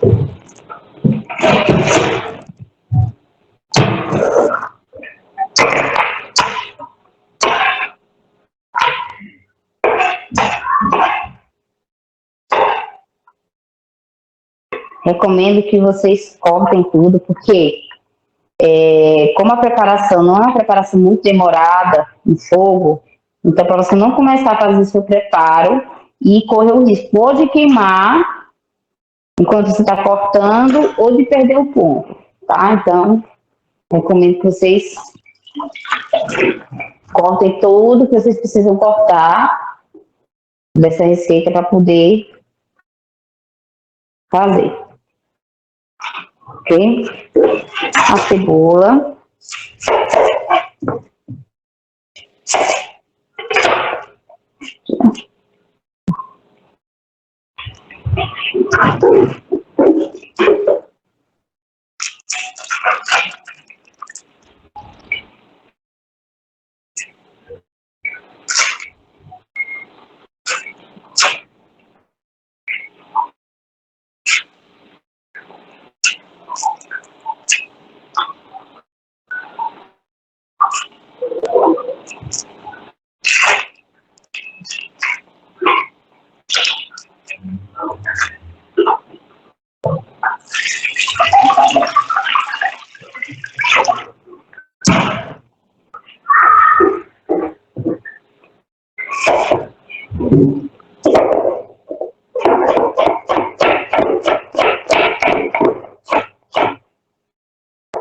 Eu geralmente faço esse processo. Corto o julienne, depois junto e corto tudo em granulado. Julienne as tirinhas, certo? Depois eu corto tudo em granulado. Sim?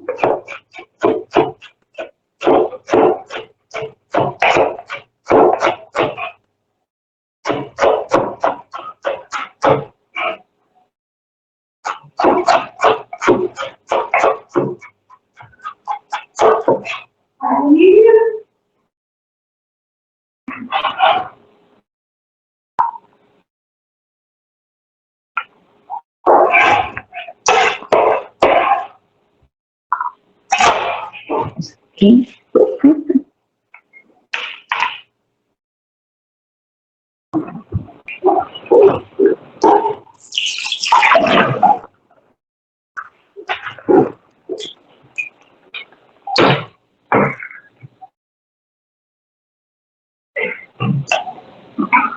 Hum.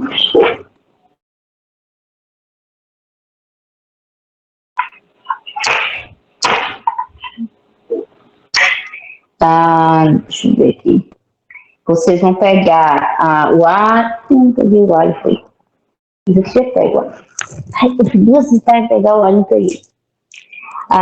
Pede 2 dentes de alho. Depende do tamanho do alho, depende de vocês, tá? Quanto vocês gostam de alho ou não. Eu falo sempre isso, porque tem pessoas que o alho ele é gostoso, mas ele tem que não lhe incomodar. Se ele te incomoda em quantidade, você diminui, tá? Obviamente, o alho é muito importante, eu não recomendo que ninguém tire, porque vocês vão precisar. Ai, gente, nessa receita não tem alho, o alho é pra outra. Eu li aqui errado. Apesar que eu vou botar, de todo jeito eu vou botar, gente. Eu gosto um pouquinho de alho. Quem quiser botar alho, pode botar, tá?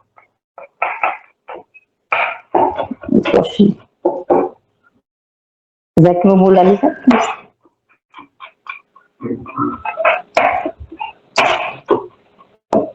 Na receita não tem. Tem na outra. Eu costumo alho. Ai, pronto, vamos lá. Não tem alho, eu tô ficando doida dessa receita mesmo. Tem. Pronto, é isso. Ai, meus olhos estão ardendo, Jesus. A gente vai pegar agora a linguiça, vai soltar a linguiça, tá? Você vai tirar a pele da linguiça, certo? Vem aqui, tira a pele da linguiça. Vai ficar só o recheio da linguiça.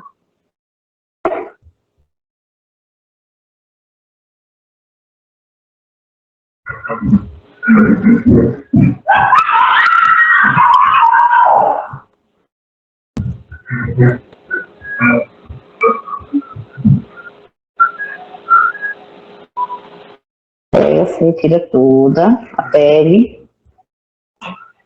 Espreme mesmo, que é para tirar a pele toda.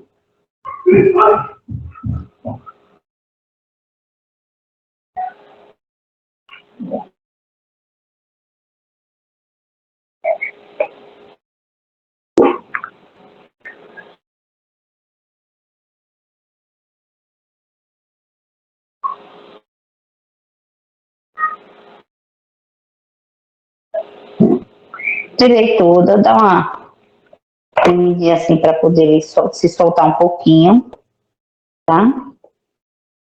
E a gente vai começar o nosso processo. A gente vai pegar a panela. Você pode, se a sua linguiça tiver bastante tocinho, você pode optar por não colocar azeite. Geralmente eu gosto de botar um pouquinho de azeite. Mas eu boto um pouquinho. Vou mudar aqui a câmera de lado. Vou desligar de lá, tá, gente? Para poder ficar.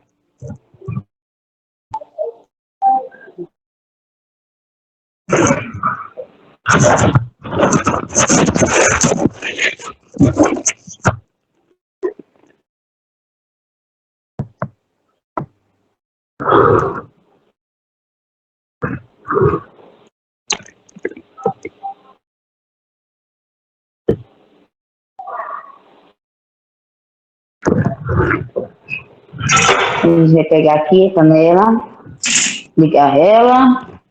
Eu vou botar, como eu disse, eu vou botar um fiozinho de azeite, mas só um fiozinho, que é só para untar a panela, para poder colocar a linguiça. A gente vai pegar a linguiça e a gente vai dar uma douradinha nessa linguiça, tá? Lembrando, a linguiça, se eu deixar do jeito que ela tá aqui, se eu simplesmente botar aqui, não mexer, não separar, ela vai ficar toda grudada, tá? Igual carne moída. Então, a gente vai dar uma douradinha nela, vai retirar ela, vai colocar os vegetais também ali para dar uma dourada, tá? E aí, a partir daí, a gente vai fazer o ragu, tá? O que é o ragu? O ragu geralmente é um produto a partir de que leva carne no molho, tá? E aqui, vou passando aqui na frigideira.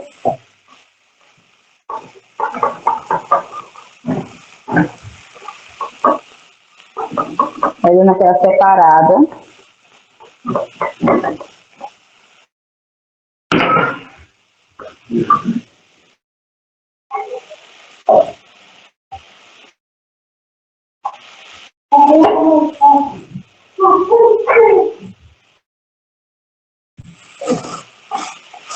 Ah, eu nem pedi. Quem puder tirar umas fotos de frente aí, tira aí, se tá bem, por favor.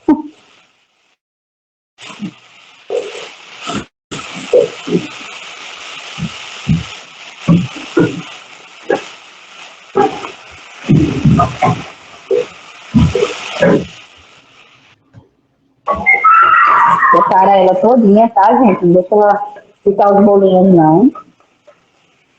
Separa bem.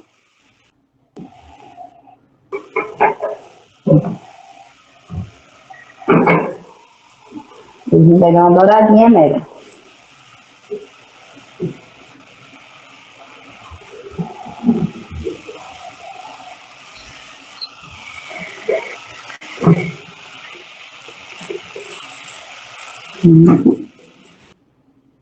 Vou separadinha a minha, tá? Separei, enquanto isso eu vou abrindo meu vinho.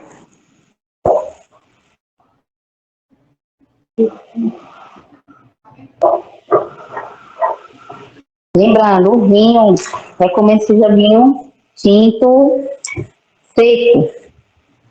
Falta é um uso suave, mas aí tem que ter cuidado quando for ver a questão do sabor, porque provavelmente ela vai chegar um pouquinho mais. Vai ficar um pouco mais adocicado. Eu nem quero pegar assim, mas eu quero pegar só o molde.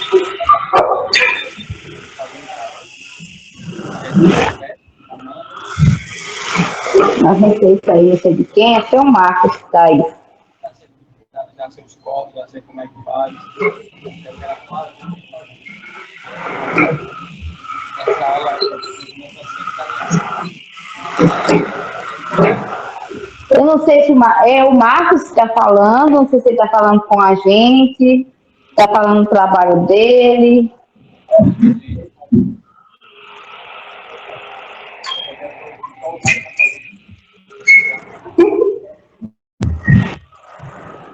Está bem longe.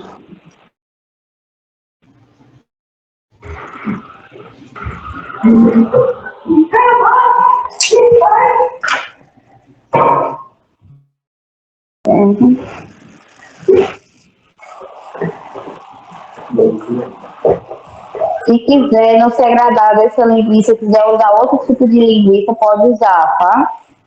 Aí, obviamente, a linguiça que ela é defumada, você deixa menos tempo ela no fogo, ok?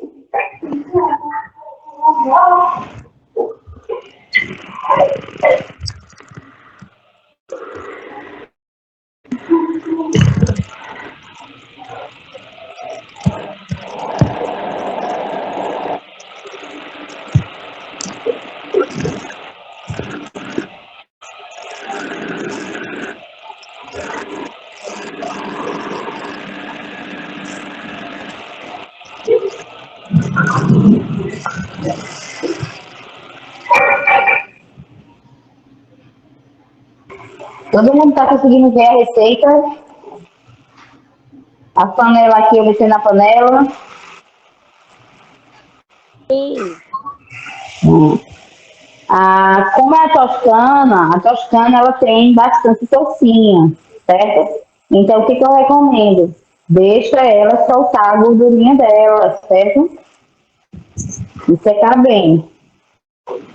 Se for você usar, não gosto da toscana, quero uma defumada, pode usar defumada, porque aí a defumada lembra que ela tem menos água, né? Então ela vai ficar, você não vai conseguir desfazer ela, você vai ter que cortar ela, cortar em cubinhos, cortar em meia lua, como você queira, e aí sim, dá uma pintadinha, tira, coloca os legumes, né? Dá uma dourada, depois volta com essa linguiça, coloca o vinho, deixa o álcool secar do vinho para poder colocar o molho de tomate, tá? E aí você vai acertando com um pouquinho de água. Porque, por exemplo, o meu molho de tomate é um molho de tomate bem denso, tá? Então ele vai ficar bem encorpado. Se o seu não for denso, for mais ralinho, aí você não faz acréscimo de água, só se precisar. Você vê que ficou muito, porque lembra que a gente vai botar na massa, então, para ele ficar com uma consistência mais legal, é interessante a gente fazer esse processo, tá? A gente está terminando aqui de dar aquela dourada.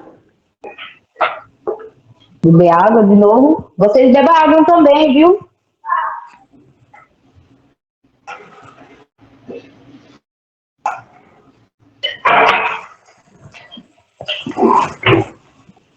Vocês, pelo amor de Deus.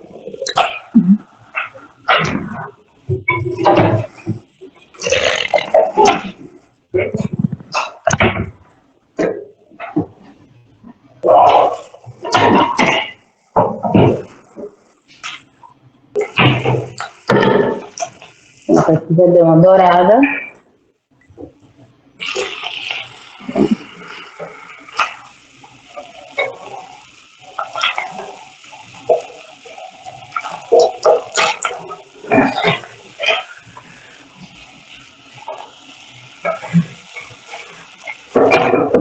Vou tirar agora, tá? Uma douradinha, vou tirar agora.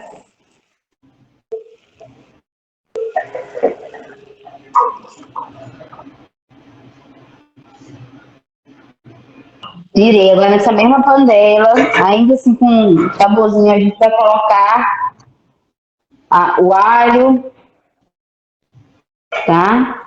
Nesse caso não tem muita gordura, não ficou muito resíduo de gordura no meu caso. Eu vou botar mais um fiozinho de azeite.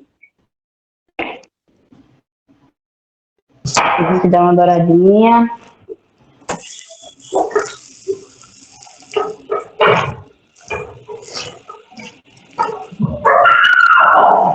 Começou a dourar, já veio com a cebola.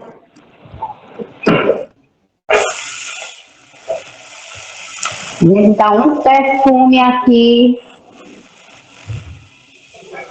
Olha, alho e cebola, gente. É uma combinação magnífica. Não sei como tem gente que não gosta.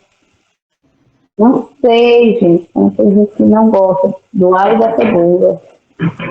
Pode não ter outras coisas, gente, na casa, mas o alho e a cebola não teve. É triste. Alho poró. Outro produto também que eu gosto muito, mas não é tão fácil de achar. Acho que na feira inteira aqui da minha cidade tem duas bancas de feira que tem alho poró. Só duas.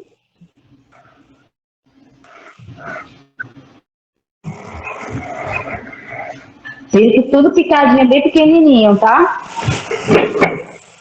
É muito comum, gente, a utilização em ragu de cenoura, porque a cenoura dá corpo, dá cor e dá sabor e aroma. Então é muito comum a gente utilizar ela nas preparações de ragu, viu?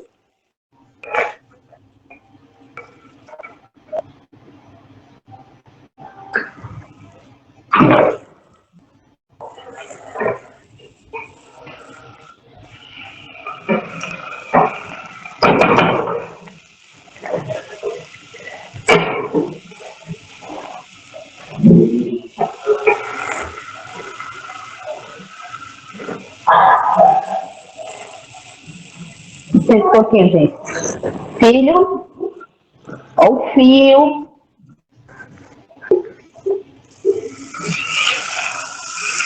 E a gente vai voltar agora nesse momento com a linguiça, tá? E vai dar mais uma puxadinha aqui na linguiça.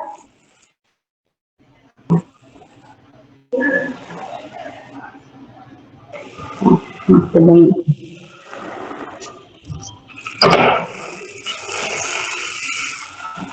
Puxei, vou colocar agora, vão ser 100 ml de vinho tinto.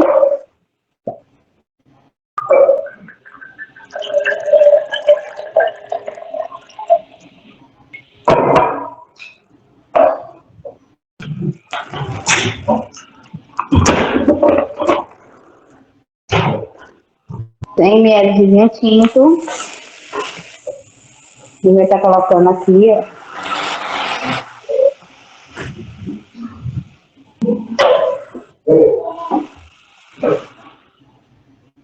A gente vai agora deixar evaporar esse álcool.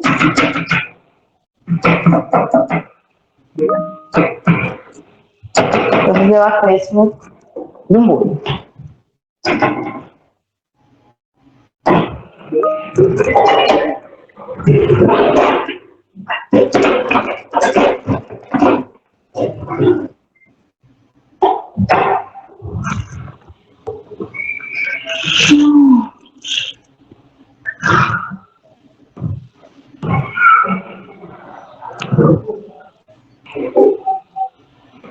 Deixa eu evaporar um pouquinho.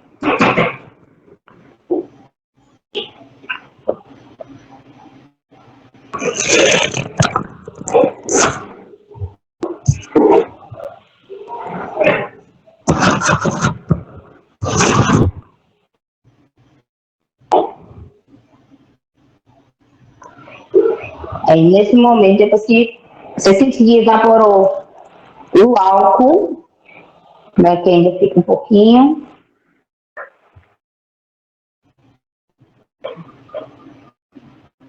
Sentiu que evaporou o álcool, ficou o cheiro só do vinho, a gente vai vir aqui com o molho. Vão ser 200 ml de molho.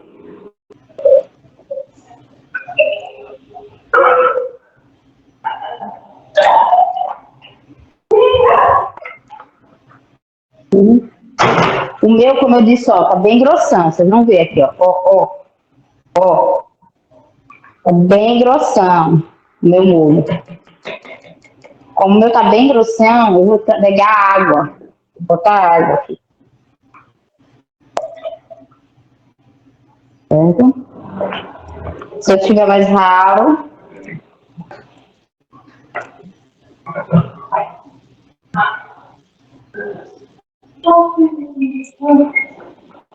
e aqui eu vou deixar ele cozinhar um pouco.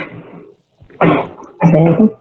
Nesse ponto aí, a gente vai colocar a erva doce, um pouquinho de erva doce. Como eu não coloquei sal, eu vou colocar. Meu molho de tomate não tem sal, tá, gente? Então, tô temperando agora e depois eu vou ver se precisa de mais sal. Porque no meu caso, meu molho não tem sal, certo? Se for molho se for molho caseiro, já com sal, aí você já sabe, bota mais.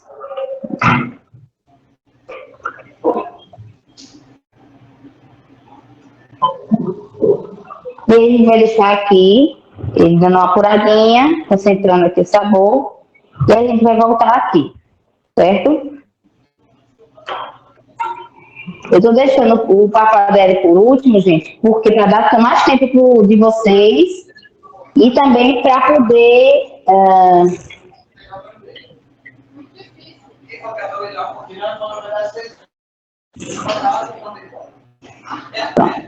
viu? Eu tô deixando o pappardelle de vocês. Tem alguém que tá com o áudio aberto, gente? É o Marcos. Eu vou puxar aqui, Marcos, rapidinho o teu áudio, tá?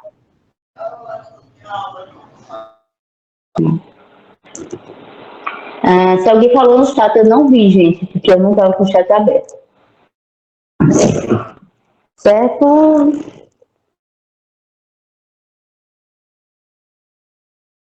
Vinho seco, vinho seco. Tinto seco. Desculpa, eu não falei, foi? Pronto, agora a gente vai fazer o processo do picadinho, tá certo? Deixa eu dar uma limpeza aqui.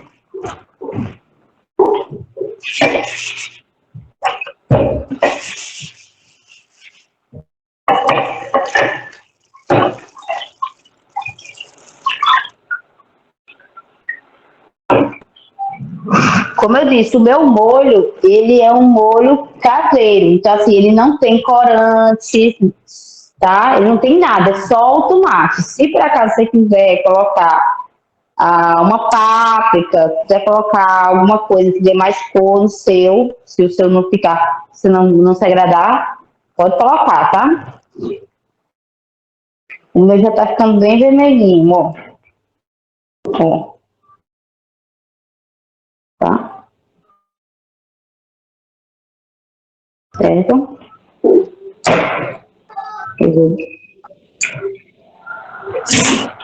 Baixar aqui o fogo, para ele cozinhar mais no fogo. Baixo. Uma coisa que vocês podem fazer é, se quando você coloca o molho, por exemplo, o meu molho, ele não tem nada, gente. Ele não tem amido, ele não tem nada. Só o molho de tomate, eu não boto amido quando eu vou congelar.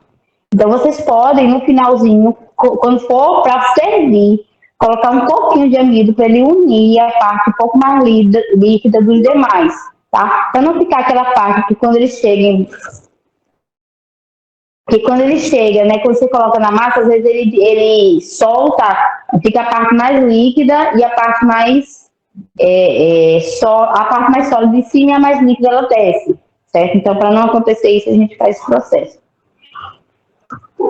Quem for fazer o pappardelle já pode, já separa uma panela, tá? Para botar, para ferver, certo? Se você colocar para ferver agora, mas já dá uma separada.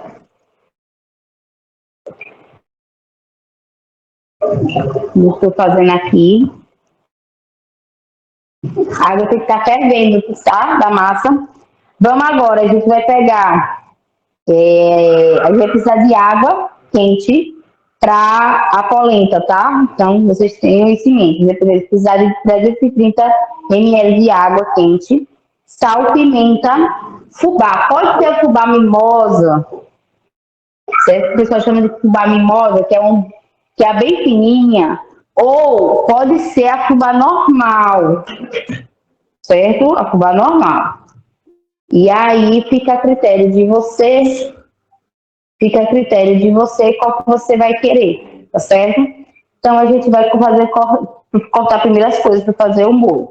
A gente vai utilizar filé mignon para o molho, tá? Molho de tomate, um vinho tinto, alho poró, pimentão, tomate, cebola, certo? Para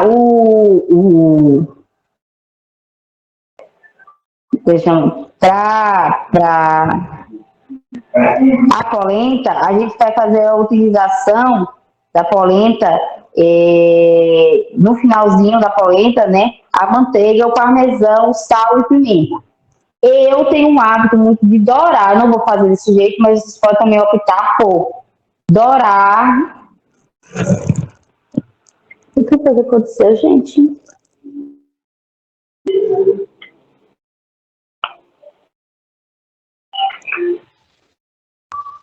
Ô, Raquel, sinto muito. Sinto muito, minha filha. Fique bem, viu? O sentimento a você, a sua família. Porque era um momento difícil, esses momentos assim de perda. E olhe que já faz um tempo que eu não perco uma pessoa muito próxima assim. Quando eu perdi minha avó foi muito difícil, que eu tinha muito apreço a minha avó, muito, era muito íntima dela. Mas vamos lá. Sim. Ai, gente, eu me perdi aqui. Para o picadinho, a gente vai cortar o filé mignon em picadinhos médios, tá? A gente vai fritar ele no azeite, aí reservar. Na mesma panela, a gente vai refogar os legumes, tá? Vai voltar o filé. Do mesmo jeito, a gente vai cortar os legumes picadinho. Uma coisa, tomate. Você pode optar por por botar semente ou não, certo? Aí fica a critério de você se você coloca semente ou não. Eu geralmente coloco, eu não tenho problema. Eu, ao contrário, eu gosto muito da parte de dentro do tomate, a polpa, eu acho, mas eu gosto muito. Então, eu geralmente não tiro, mas é opcional. Há muitos restaurantes que tiram, tá? O filé mignon podia ser bovino ou suíno, ok? Deixa eu ver aqui mais aqui, tinha uma coisa que eu ia falar para vocês. E a gente vai, o alho poró, vai fazer o mesmo processo que fez antes. Cortar, né? Tá aqui, gente. Do jeito que cortei antes, eu corto julienne, depois vou lá e corto em tirinha, em nós. Certo? Um processinho.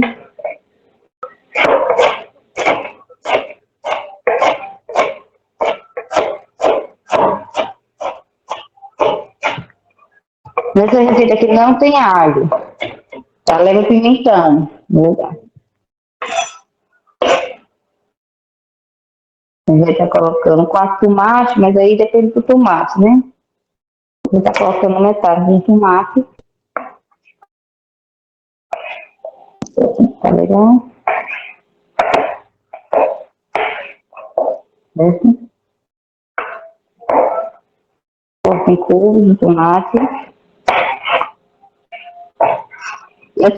Eu gosto muito de ver os pedacinhos do tomate. Então, geralmente, eu não corto tomate muito pequeno. Se por acaso você não gosta muito, corta menorzinho, pode embrulhar mesmo. Eu prefiro maior, porque até que eu estou cortando pequeno, eu gosto de pedaço maior mesmo, para ficar no risoto, para a gente sentir ele na comida, tá?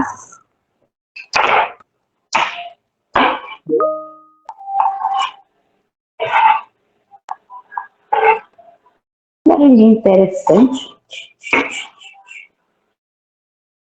Alguém está sentindo um barulhinho?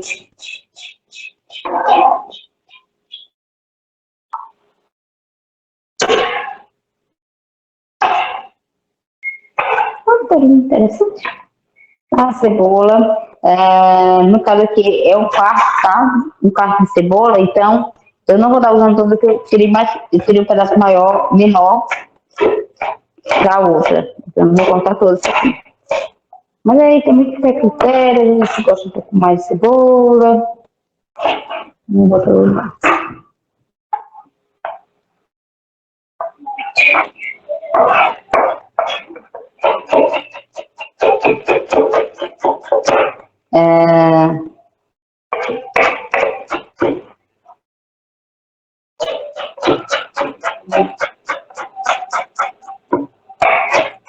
Eita, Jorge, na semana passada eu dei aula de cozinha vegana, né? Inclusive vou dar aula para vocês daqui a uma semana, daqui a 15 dias, eu vou estar dando aula de cozinha vegana para vocês. Aí eu dei aula de cozinha vegana e eu fiz um hambúrguer de grão de bico. Ficou tão gostoso, só lembrei de tu. Só lembrei de você. Também não sei se ele ficou igual o seu. Mas como eu gosto muito de grão de bico, eu adoro grão de bico. Ô, negocinho gostoso. Então, para mim, foi... Chama bem a atenção. Oi, fala. De quê? Feijão fradinho. A imagem deve ser uma delícia mesmo. De fradinho. Deve ser.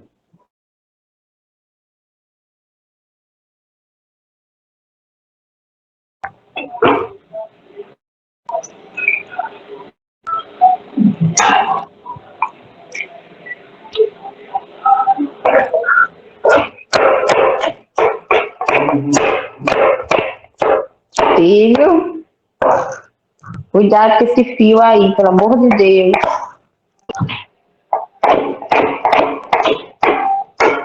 Espera um pouquinho que eu vou tirar um fio que tá ali no meio da casa, porque esse menino tá pulando ali no meio da casa, né? Arrancar esse fio da internet.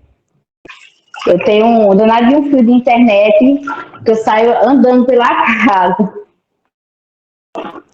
Para dar aula aqui para vocês, depois dar aula depois, para dar aula teórica, para dar aula prática, eu fico andando com esse fio, para ter mais estabilidade, sabe? Pronto. E aí, meu filho hoje se abancou ali e disse que queria assistir TV. Se estiver atrapalhando vocês o barulho da TV, eu peço a vocês que falem, tá? Se estiver incomodando vocês. Para mim, eu tô com fome, não tô ouvindo quase. Mas é que vocês estão ouvindo mais. Se estiver incomodando, vocês avisem, por favor, viu?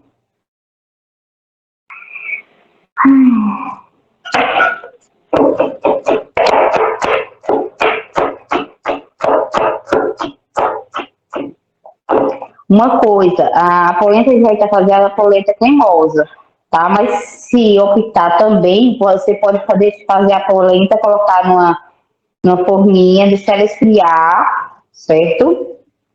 Ela vai criar o molde da forma, mas você vai, corta e pode grelhar ela. Fica muito gostosa também, dessa forma fica muito bonito também a apresentação.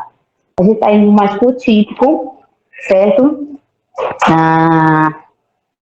Deixa eu ver o que tá faltando aqui. Alho, poró, pimentão, tomate, cebola. Pronto. A gente vai pegar agora o filé mignon. O filé mignon é 250 gramas. Eu já tinha aqui uma porção de filé mignon. Como eu disse a vocês, eu já congelo os pedaços assim, especificamente, que é para não correr o risco. Para não ter que descongelar pedaços muito grandes. Então, eu já corto pedaços mais ou menos do tamanho que eu vou precisar para ter essa situação. A gente vai cortar, não corta com muito pequenininho, porque senão ele vai se diluir, tá? Você não vai nem sentir o gosto direito. Então, corta um pouco maior, um pouco médio.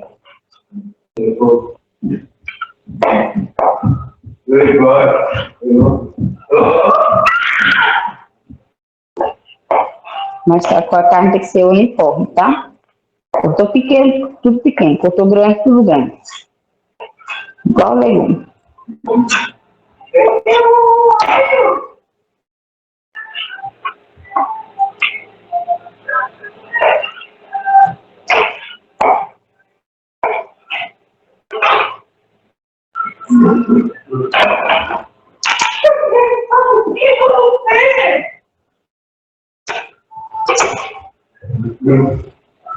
Ok, aqui. A gente vai fazer o ragu nesse momento.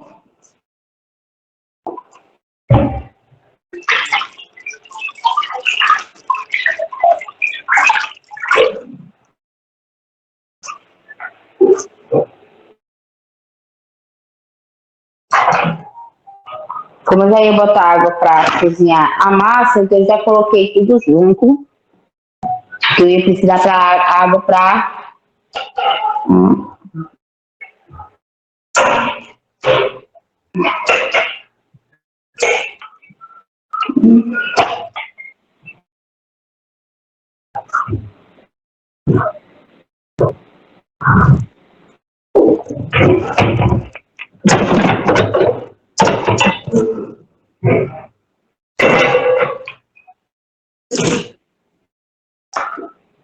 vou colocar o azeite.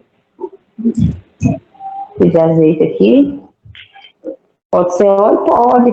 Tá? Azeite é um pouco mais interessante. Vou fechar essa tela aqui para poder a gente direcionar para outra. Certo? Aí vai fazer o mesmo processo que fez no outro favor. Primeiro filé mignon, vai dar uma dourada. Depois que fizer isso, a gente vai tirar e vai fazer o molho, né, a base. Lembrando que a gente tem um molho de tomate já pronto.